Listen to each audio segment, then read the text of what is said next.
Every time. Interesting choice of acts this evening, don't you think? What sort of promoter in the middle section puts two little people on? Nunu and I had never met until tonight, and then we realised we're seeing each other in December in Panto.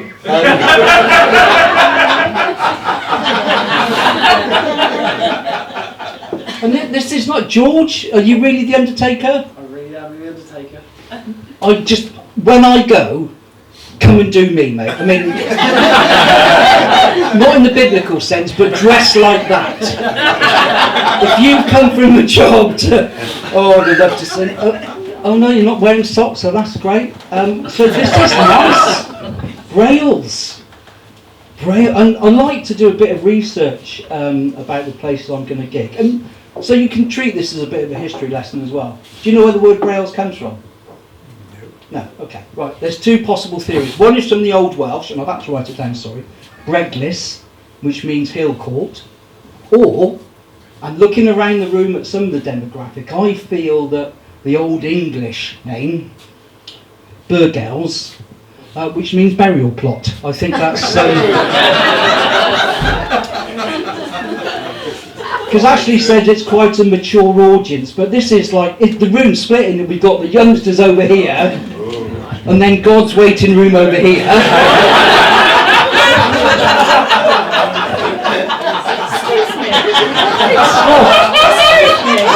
Well, get over here then if you're in the wrong place. Move, come on, come with the young... I'll tell you, no, I think you'd probably be in the middle, wouldn't you? And obviously you've got upper Brails and you've got lower Brails, and I'll be honest, I drove through the village and I thought, there's not much difference, there can't be a difference. People in lower Brails, dyslexic, are we? You've got a place up there, Blue Gates, BLEW. What? Oh, yeah. What the hell is that about? And I thought, if there was a difference between upper Brails and lower Brails, I'd like to think, if it was an upper Brails person and you had temporary traffic lights at the gate that used to be the pub up there, I think their conversation would be, oh my God, I was waiting 5 minutes in my motor car for the lights to change. Paul Tarquin was late for his Pilates and yoga class. Tarquin's only fucking 2. And people from lower Brails would just be, oh my God, flashing lights.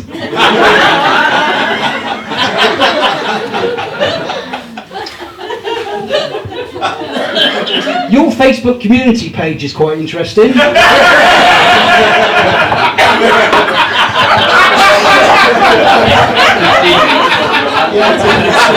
And I've got to be honest, I think we need a word with Chris Bryan and Vanessa Boyce. Are either in this evening? No.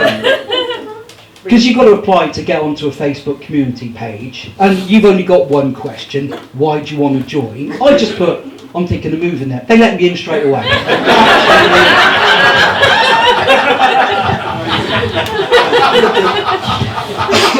And the first post I came across, I've got to be honest, I think this probably applies to the lower Brails people, because this was from Lisa Bryan, top contributor. Is Lisa in? You can pass on a message. You fucking need to. Because you all seem fairly intelligent, I've got to be honest. But you've clearly got some idiots in the village. Please note, there is an archery tournament on the field on Sunday. Please avoid walking across the field.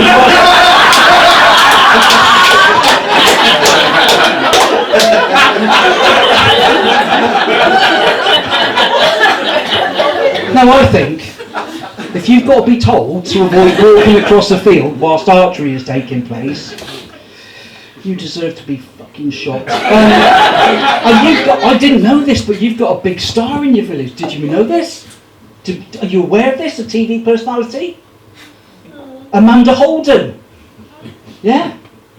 Nobody knows Amanda Holden? Shit. She's a top contributor as well. She put, Shipton's Big Green Week starts tomorrow, Sunday the 10th of June. There are lots of interesting talks. I had a look at the schedule. There are no interesting talks. The one was about electric bikes. Everything you wanted to know about electric bikes. It went on for an hour. This one, Amanda wrote again, and I think she just likes to, be in the know. She put a post again about this support the Big Green Week, and Joe Taylor said, Amanda, are you able to make this shareable, please? And then Amanda obviously had a competition with herself to see how many times she could get the word shareable in. Joe Taylor, I'm so sorry, but I don't seem to be able to make this shareable. I've tried to see how it is shareable, but it doesn't seem to work. I think this might be something to do with the shareable aspect in a private group, but I'm not sure. And Joe Taylor just put, oh, thanks.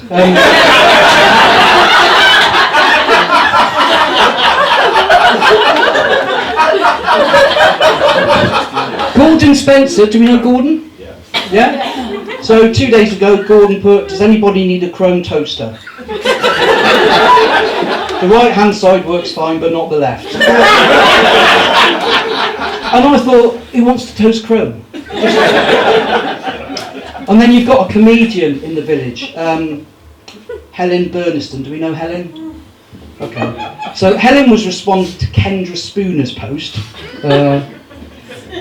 She must live in Lower Brails, because she put, when the cows are in the fields, the people not go through there. My children love playing in there, and I'm not sure if we go for a walk when the cows are there. And Helen put, I went through today with a friend and a dog, and they were free. They'll move, MOOOOVE, if shoot. What have I come to? As Ashley said, I am an award-winning comedian. Yeah. 1972 Bronze Life Medallion. I went to the Leicester Comedy Festival last year, and I won the Silver Stand-Up Award, which was great. It sounds far better than what it actually is.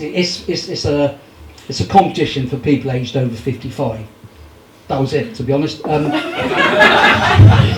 It wasn't just a case of turning up. Obviously you had to do a little bit, but backstage it was like God's waiting room for comedians. One act just before he was going to go on, he was sat in his chair, his eyes were closed, and we think, shit, is he asleep or dead? And somebody said, do you think we should wake him up? No, just leave him, it'll increase our chances. And I went on and I did 5 minutes, got through to the final, did my own 5 minutes, and I won it, and it was brilliant. And I phoned my wife. I said, you'll never guess, after 4 years of trying, I've only gone and won. And she's like, oh, that's fantastic. What have you won? Because obviously she is from Mumbai. I said, I've won a trophy. Oh, right. Anything else? No. 2 hours later, I'm back home in Gloucester and I'm showing her the trophy. She said, I'll ask you again. Have you won anything else? No, it's just this trophy. I've been on the website. Oh shit, have you? What about the £500 cash prize? I was gutted, right? So I had that lined up for something special. And she's like, what have I told you all through our marriage? I don't know, there's been so many things, it's fucking hard to remember. Never lie. Right, that's fine, in theory. Last April, she went on a cruise for 7 nights. She phoned me on the Wednesday. Are you missing me? I remember what she said. I was like, no. She started clutching at straws. I bet the dog's missing me. He wasn't. He was loving life. He was sleeping on my bed. We were down the pub every night. I was feeding him from the table. We went and got tattoos. Well, I did. And it got to about the Friday, and we're just there and just having a drink in the pub, and he was looking at me and I was looking at him, and he can't talk, I know that, but I could tell what he was thinking. He was just looking at me saying, oh, Dad, this is brilliant, isn't it? Can't we move before she comes home and not tell her? No, we can't, mate, we can't. But the competition was just before Valentine's Day, and I did celebrate Valentine's Day this year with my wife of 23 years. And by that I don't mean I'm married to a 23-year-old. That would be fucking brilliant. To be honest. But I did the romantic thing. I phoned the florist and said, I'd like to order some flowers for my wife. He said, okay. Do you want a card? Yeah, please, yeah. What do you want on the card? I said, I'll just put to Lynn, all my love, Nick. And then she said, would you like a kiss on the bottom?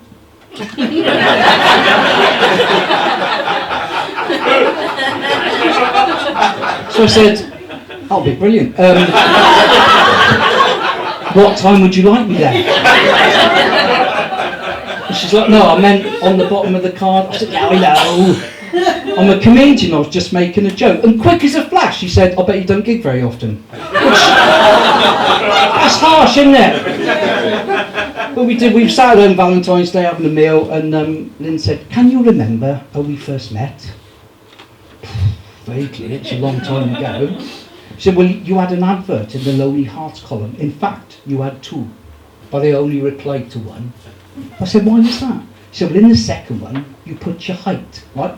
I didn't know she had an issue with my height. I should have realised, like, so we've been going out about a week. And the following Saturday, I said, how'd you fancy go to Alton Towers for the day? And she was like, not much point you going. It's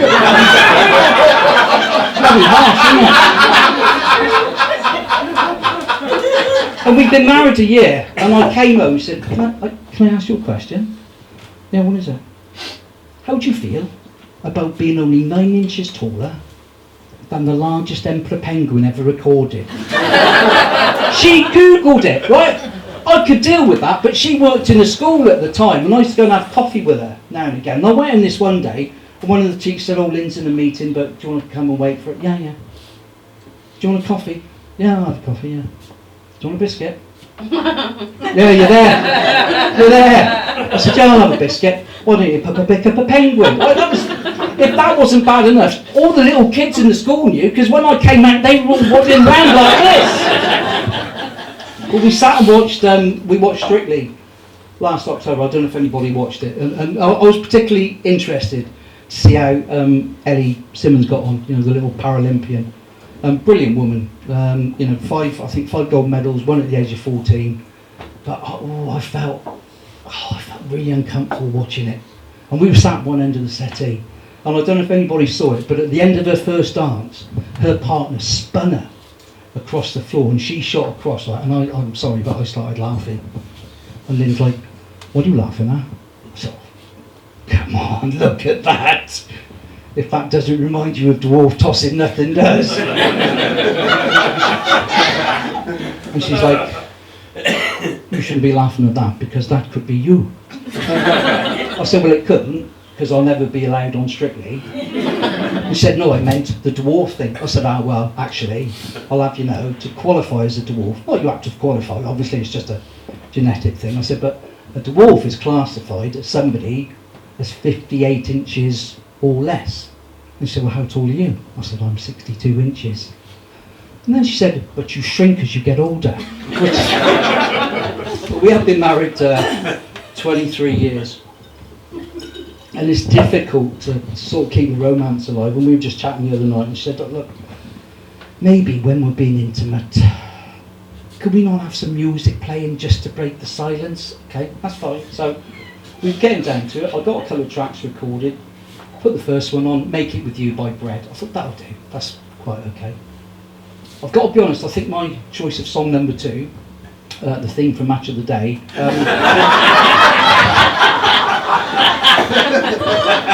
spoilt the mood a little bit.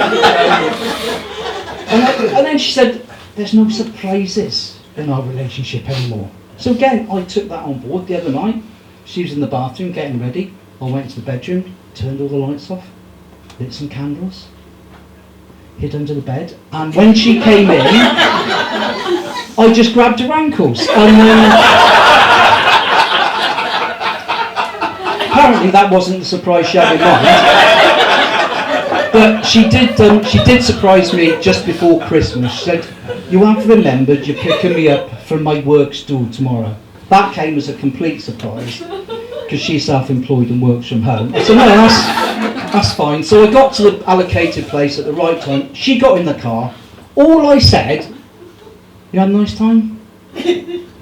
Oh, you're saying I'm drunk. Oh, don't start. No, but clearly you've had one or two. And then I got silence for about 5 minutes. And then I got the classic. The thing is, I don't think you love me.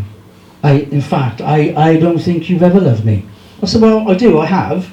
Obviously no guarantees going forward, but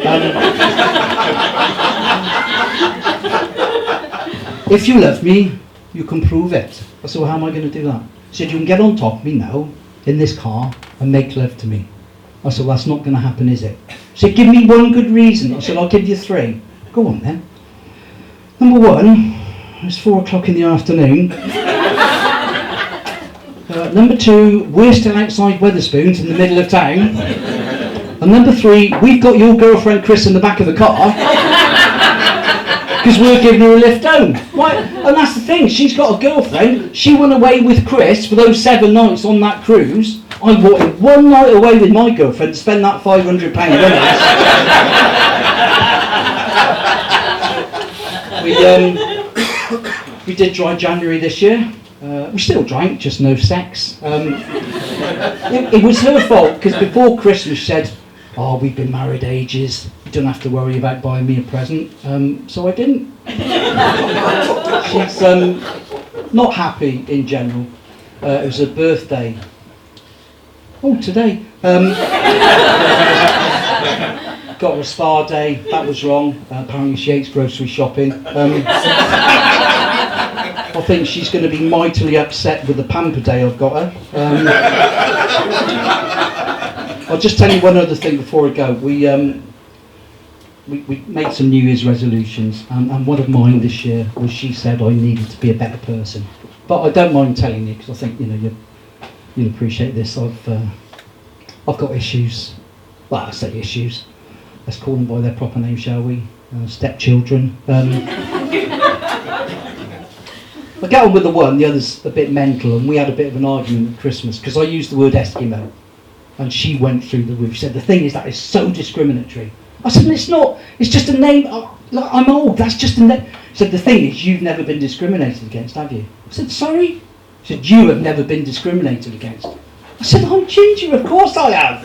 Because I applied for a gig in Bristol last year. He said, acts wanted, especially those of LGBT or POC persuasion. So I phoned up, said, I'm interested in the gig. They said, are you LGBT? I said, no. They said, are you POC? I said, I don't know, what does it mean? They said, a person of colour. I said, yes, I am. They said, what colour are you? I said, ginger. They put the phone down. I've got some more stuff I could tell you, but I've run out of time. You've been a delight. Thank you very much. My name's Nik Hill.